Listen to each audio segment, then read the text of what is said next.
Good afternoon, and thank you for joining us today. Each year, AZTransfer publishes a report for the Joint Legislative Budget Committee as part of our statutory requirement to the legislature. We make that final document and its information available to our stakeholders and the public. Today, I will present information from this report in the first half of our time together. If you have questions at all throughout my presentation today, you may type them in the section Ask a Question, and we will address them after the presentation. To submit a question to our moderators, orient yourself to the left-hand side of the screen within our event platform. Click on the Live Now button. A new section will open up next to it. Click on Ask a Question and type your question in the next box. Additionally, today's presentation is being recorded, and we plan to send it out to you in the next few days so that you can have it if you wish to review it again. We will also allow people to request a published and bound copy of our annual report that we can mail to you.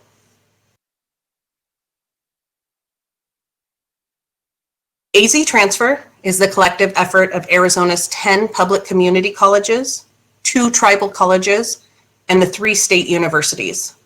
We believe that college degrees should be accessible to all Arizonans, and we seek to accomplish that goal through the articulation of coursework and alignment of degree programs.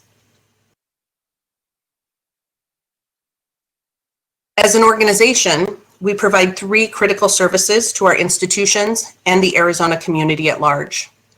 This first tier, data and reporting. AZTransfer owns, manages, and reports from ASSIST, which is the statewide database of transfer students. All of the reports that you will see today are run from that database, which each public institution in Arizona loads data into.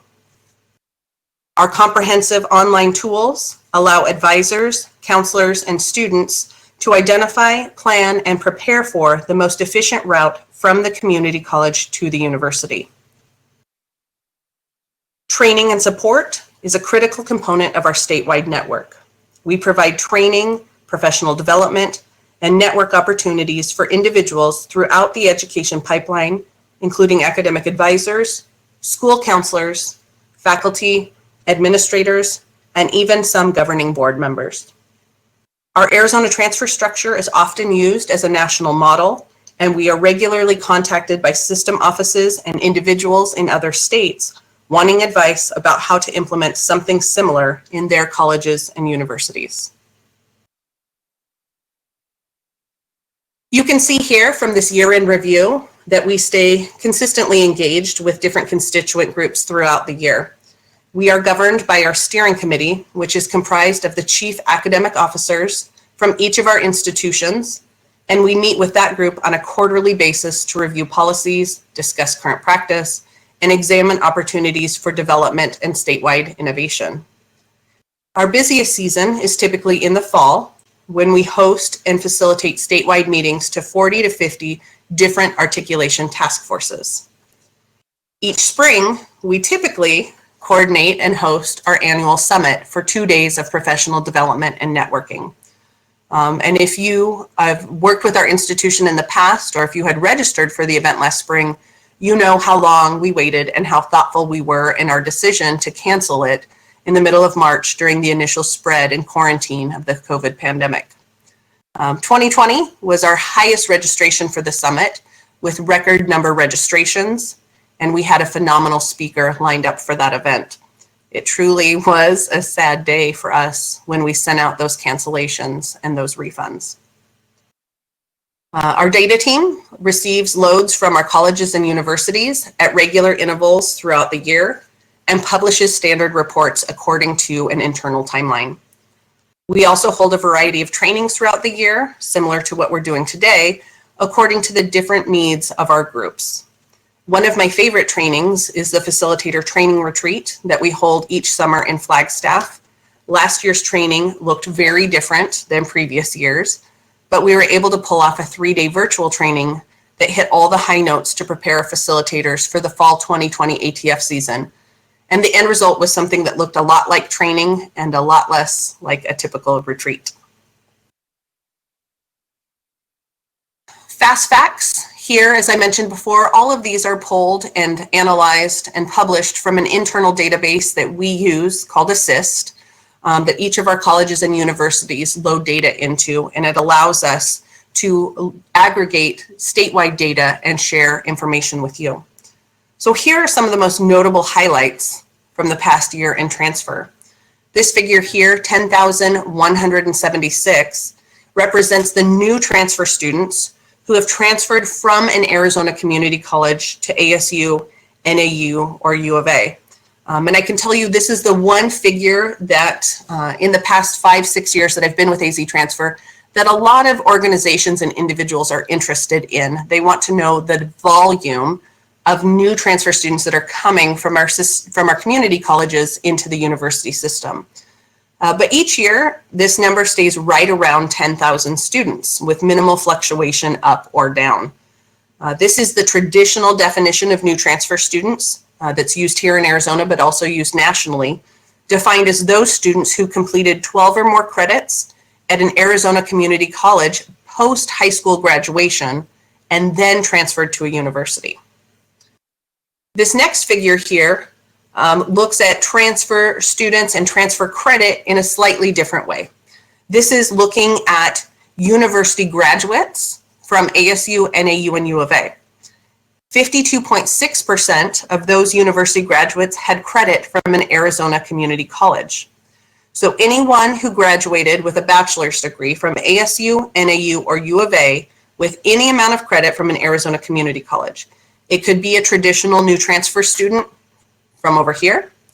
It could be a dual enrollment student that took credit while they were in high school. It could be a university student taking a class at a community college during the summer or concurrently with their university enrollment. The big takeaway here is more than half of university graduates have credits from Arizona community colleges.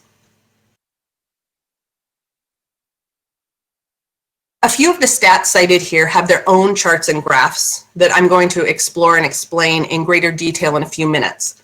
But I do want to continue with this more comprehensive look at transfer students. Rather than looking only at the traditional new transfer student who finishes high school, then enrolls at a community college, then transfers to a university, if we look at different cohorts of students with Arizona Community College credit, we can gain a better understanding of the different ways that community colleges and universities work together to support education attainment. And the first of those is this figure here. It was probably about 3 years ago, I had challenged my team outside of the standard reporting that we do every year to look at different ways that we might represent transfer student behaviors, transfer student credit taking patterns and trends, because we know that students don't all follow the traditional go to high school, go to community college, go to university. And this is one of the 2 reports that we felt was noteworthy enough to share with all of you. So here, 18.5% of new university freshmen entered ASU, NAU, and U of A with credits from Arizona community colleges. Okay, so those are students that are likely going to be dual enrollment students that are never counted as transfer students because they truly are freshmen and they're earning their credit concurrent to their high school enrollment. And they're graduating and then coming directly to the university rather than re-enrolling at the community college. This figure below here, 52.3%, is that same slice of student, but those that were Arizona residents. And this was a direct result from a request from one of the community college presidents who was curious about Arizona resident freshmen who are more likely to be community college students from Arizona colleges. And he wanted to see what that was. And you can see that's a significant increase. This is all university freshmen. And then this is all university freshmen who are Arizona residents. More than half of all Arizona resident freshmen entered the university with credit from an Arizona community college. In our traditional definitions, again, of a new transfer student, these students are never identified as transfer students. And I'm not necessarily suggesting that they should be identified as transfer students, but we should be analyzing and tracking the community college courses that students are using towards their bachelor's degrees at the universities. So course evaluation, articulation of coursework really is the bread and butter of what we do. AZTransfer was founded in the mid-90s. It was actually a state statute from the legislature that required our establishment and required that the community colleges and universities work together to ensure students have a seamless transfer between our institutions and that there is minimal or to no loss of credit between the community colleges and the universities. And since that time, there have been lots of philosophies about what AZTransfer should be working on, what is the purview. During that time, university and community college services to transfer students have evolved and grown substantially. There was a period of time where AZTransfer was asked and it was thought that we should work on transfer student scholarships, that we should work on transfer student housing, that we should work with, you know, transfer students needing jobs on campus and childcare and all sorts of different things. But really the crux of the work that we do, the cornerstone of our work, is course evaluation and alignment. And you see that here in the next two slides I'm going to share with you. We have a homegrown system called ACITS, which is the Arizona Course Equivalency Tracking System, where community college faculty submit courses and relevant information about those courses, and it is routed to and evaluated by university faculty. University faculty have three different options when granting course evaluations. The course can be a direct equivalent, which is a one-to-one relationship. When they're looking at the learning outcomes, the syllabi, the textbooks used, they're going to say something like, your Intro to Physics course is similar enough to our Intro to Physics course that it is a direct equivalency. It can be granted departmental elective or elective credit if we say this physics course isn't similar enough to our Intro to Physics course or any other physics course that we offer, but it is college level learning, so we'll count it as a departmental elective or an elective. Lastly, the last option that faculty have is this course is remedial or developmental. It's not college level learning and it's not transferable. So within our course banks and within ACITS, we have over 16,000 course evaluations that have been done, submitted by the community colleges and evaluated by ASU, NAU, and U of A. Of those courses, about 1,200 transfer as direct equivalencies to all three state universities. And that's this number that you see here. This slide is a statewide look. So 1,200 courses are direct equivalencies to ASU, NAU, and U of A. Additionally, more than 90% of courses in our course bank transfer as elective or better to at least one of the three state universities. This next slide here shows what those direct equivalencies look like by university. If you work at a university or if you know much about the universities, very similar to the community colleges, each university has its own autonomy and independence and even some of its specialties for offering degree programs and coursework. And so the three state universities don't all have identical coursework or identical programs. And that's where you'll see some variance between what institutions are allowed to accept in transfer or what they have available in their own catalogs.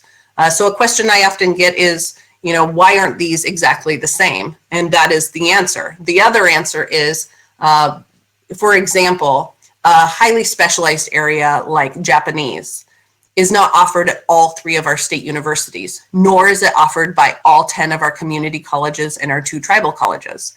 That seems pretty reasonable that not everybody would have a Japanese program or teach Japanese classes. But for the community colleges, there are a handful of them that do teach Japanese. If they submit that course to ASU, NAU, and U of A, they may only get elective credit from one university that does not offer Japanese classes. They cannot have a direct equivalency because that university does not teach Japanese classes. So the previous slide reported 1,200 courses that had direct equivalency at all three universities. Here you can see by ASU, NAU, and U of A, we have about 2,000 to 3,000 courses with direct equivalency, depending on the institution. We do have much more detailed course equivalency reports by Arizona Community College that we share with our steering committee and with the community college presidents groups. Those reports are online, they're dynamic, so you can click on numbers and see individual courses or course prefixes and just check to see where they are being counted currently in a direct equivalency or an elective or in a non-transferable count. And we provide that to the institutions each year so that they can kind of just gut check it and see if it hashes out with what they would think to be true and work with the appropriate faculty if anything else needs to be submitted. We're also working on a project this year to examine which Arizona community colleges have either one, direct equivalency at 2 of the universities, but elective credit at a 3rd university for particular courses, or 2, which community college courses currently have elective credit but have not been evaluated since 2010. It's been at least 10 years and may have recent content modifications warranting a re-review by the universities that might move it into a different status. And we're actively working on both of those initiatives with our steering committee.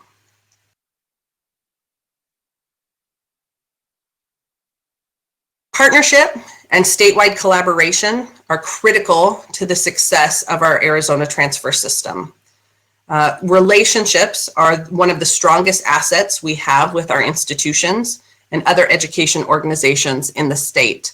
While I have showed that we have stayed continually engaged with our stakeholders throughout the year, we can acknowledge that those relationships aren't quite the same as they are in a traditional year.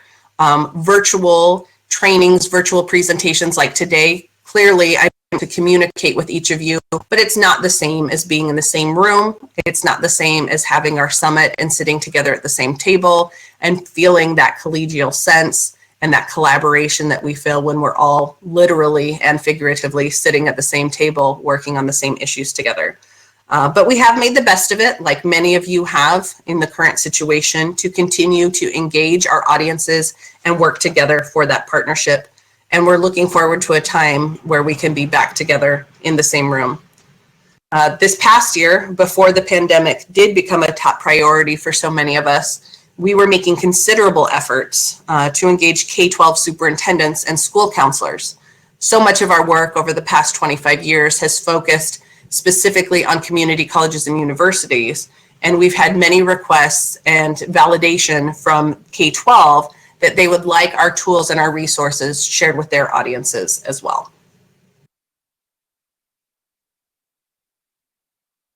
So my team at AZTransfer is a group of 5 people. It's me and 4 other women. And we do a lot and we can do a lot, but we can't and don't do everything. We rely on our statewide network of nearly 2,000 people.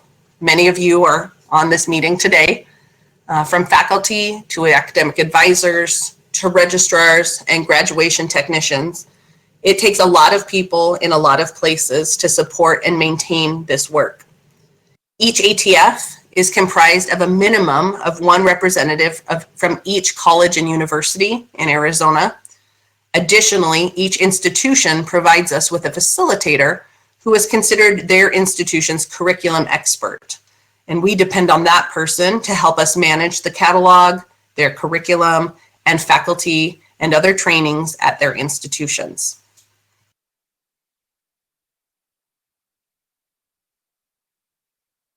This slide is one of my favorite visuals. I like looking at the whole of Arizona, and my entire higher education career has been working with Arizona's community colleges and universities. I'm also a native Arizonan. I try to travel frequently throughout Arizona. I haven't been doing a whole lot of that lately, but over the past 15 to 20 years, I've spent a lot of time getting to know these institutions and the people that work at these colleges.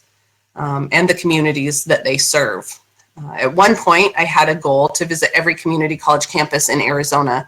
And I thought, how many can that possibly be? You know, there's Mesa Community College, there's Glendale Community College, I think there's Pima and Tucson. How many community colleges can there possibly be? 40, 50 at the most. And at the time I counted it up, it was over 100 community college campuses throughout Arizona. Something like 135, 136. And they were in places that I'd seen on a map but never visited. Campuses in Bullhead City, Benson, Saline, Sells, Arizona. Pima Community College has 6 campuses just in Tucson. And my team and I at the time, I wasn't working at AZTransfer, I was working at ASU, but we had like a map of Arizona and we were putting all these little pins all over the map. And it really helped me humanize our community colleges and humanize our colleagues throughout the state and think of people as people. And I think one of the values that we add to this statewide initiative is when you're sitting at a table with faculty or academic advisors or your colleagues from other institutions, their issues become tangible to you and the needs that their communities have and that their students have become real. It's a lot easier to be successful and collaborative when we sit together in the same room rather than just email and rather than a virtual training session like today. But I like this slide because I see that and I see that it represents all of us. I have visited at least one campus of every community college. I have made a considerable dent in my every campus goal. I've been to a lot of the smaller campuses. I've been all the way up to the North Campus of Mojave Community College. I've been to several campuses of Dene College, even Shiprock in New Mexico. The tribal college spans, the Navajo Nation, which when we think about it traditionally is in both New Mexico and Arizona. I've been to several locations of Thanaotham Community College outside of Tucson. And when I look at the communities and spend time in those areas, it does humanize all of the work that we do. And I see the very tangible outcome of the work that we do to serve students and to serve our communities.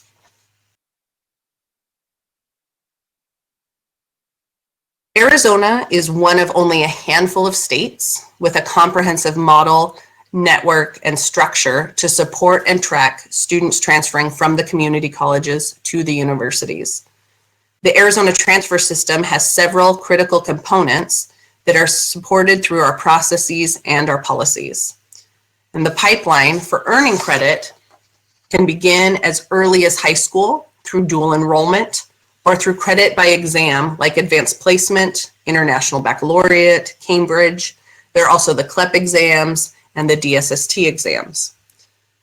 Students continue their academic foundation at the community college through the AJEC, which is the block of courses known as the Arizona General Education Curriculum, and common courses identified by our ATF faculty. And so the AJEC, there are 3 variations of the AJEC. There's the AJEC A for the arts, B for business, and S for science. And they're largely the same, but there is some variation with the math and sciences, depending on where you want to go and what you want to pursue. But 35 to 37 general studies credits in a block that satisfy the 100 and 200, the lower division general studies at the university. And then during the ATF meetings, our faculty identify common courses. What additional lower division classwork in biology or in teacher education or in music can students be pursuing beyond the AJEC to transfer to the university? Students then transfer to ASU, NAU, or U of A and complete the remaining upper division and major specific coursework before graduating.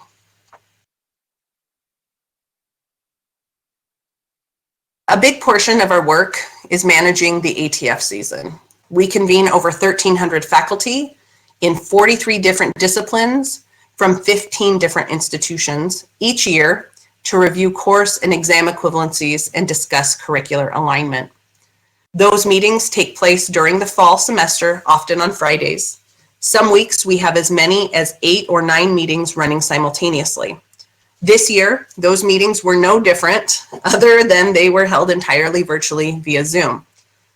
Because of the great distance between our institutions in Arizona, AZTransfer has actually been using Zoom and other virtual technologies for several years prior to the pandemic. So many of the faculty and staff at your institutions, or even you, were already familiar with some of these virtual platforms and have had a bit of advantage using it before this past spring.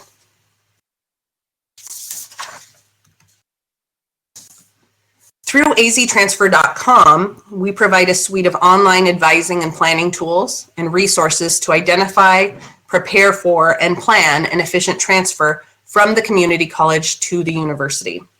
We provide further explanation and demonstrations of our dual enrollment guide, the exam equivalency guide, the course equivalency guide, and our majors and degree guides in our summer training workshops.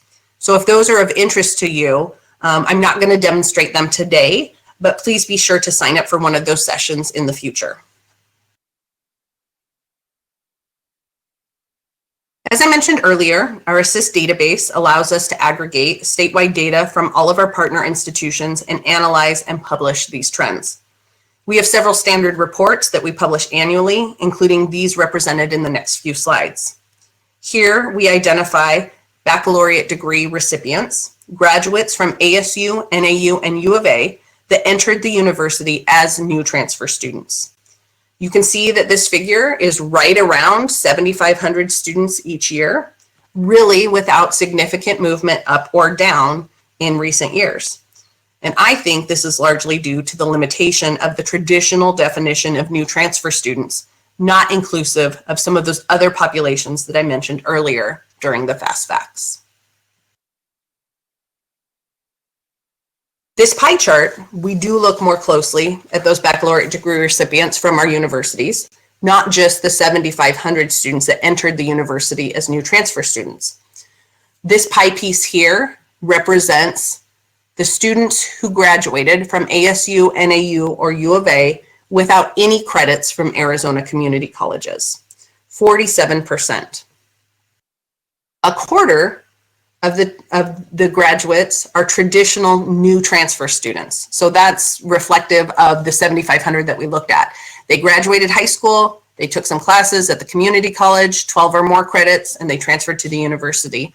A quarter of university graduates were new transfer students.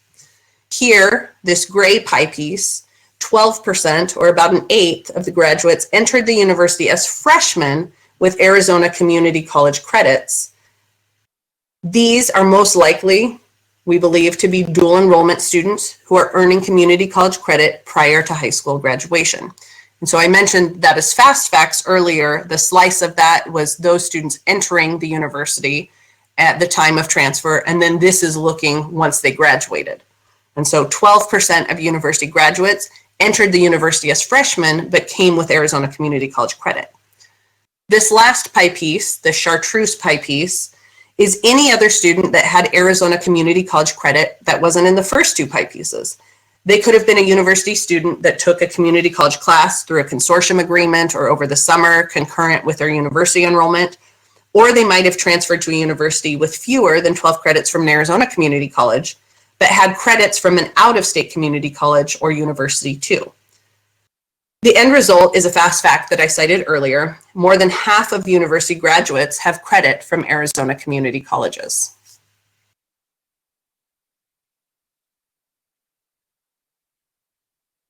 Credit hours at entry. And so if we look at this chart, we can see that more than half of new transfer students enter the university with more than 60 credit hours, this line here.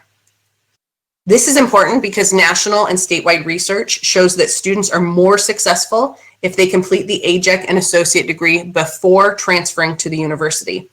This reflects the past 8 to 10 years of work in Arizona, reinforcing the value of the AJEC and associate degree and communicating that message to students starting out that if they are at the Arizona community colleges, it's in their best interest to complete the AJEC and associate degree in almost all cases before transferring to the university.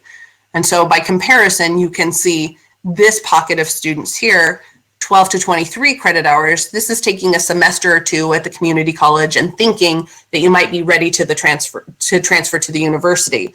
A lot of the deliberate and strategic communication to transfer students is, if you chose to start at the community college, it's in your best interest to finish those 3 or 4 semesters, that's 60 credit hours, earn your AJEC and associate degree, and then transfer to the university. You're more successful in terms of GPA attainment, second year retention rates, and university graduation rates.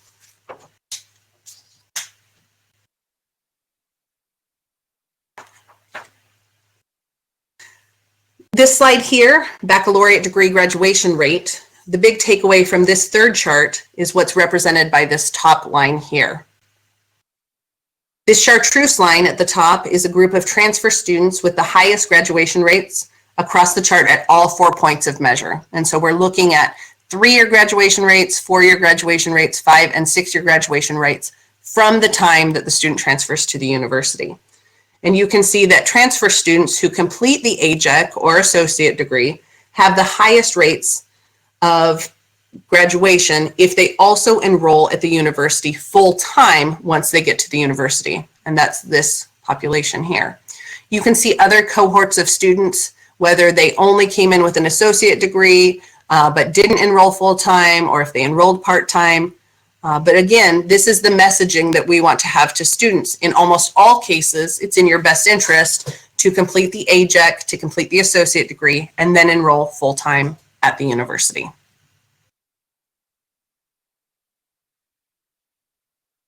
Another point of consideration throughout our data is the top majors of transfer students. Business and health professions are consistently at the top of this chart, with teacher education, psychology, and sciences tied for third.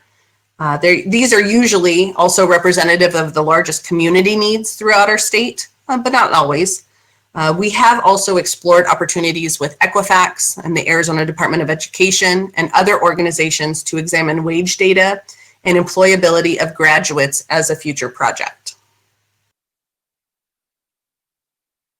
These 3 things here are my team's biggest priorities for this current year. We are looking to continually increase and enhance our ease of use for our website and our tools. That's a continuous process. We are looking, because of the current times, but also because it's just the nature of what we do in life, increasing the quantity and frequency of our virtual trainings and orientations. This past year, a lot of that what we did was maybe what I might describe more in survival mode, taking what we do and putting it online, or taking what we do and doing it through Zoom. But we are working this year about being more intentional about how we deliver that and the options that people have to be engaged throughout those technologies. And then lastly, leveraging our transfer data, organizing and visualizing our data in different ways. We have a new team member that started in September, and she is really excited and has passed that enthusiasm onto us with opportunities that we have to continue to grow our data consuming audience. So this has been a brief summary of the highlights and the high notes of our annual report. Obviously, there is much more specificity and detail in the work that we do that can't easily be summarized in a 30-minute presentation. We do have additional trainings and workshops that provide that detailed information using our tools and our resources, demonstrations about how those work. Should you be interested in those, we will be sharing more information about those opportunities in the upcoming months.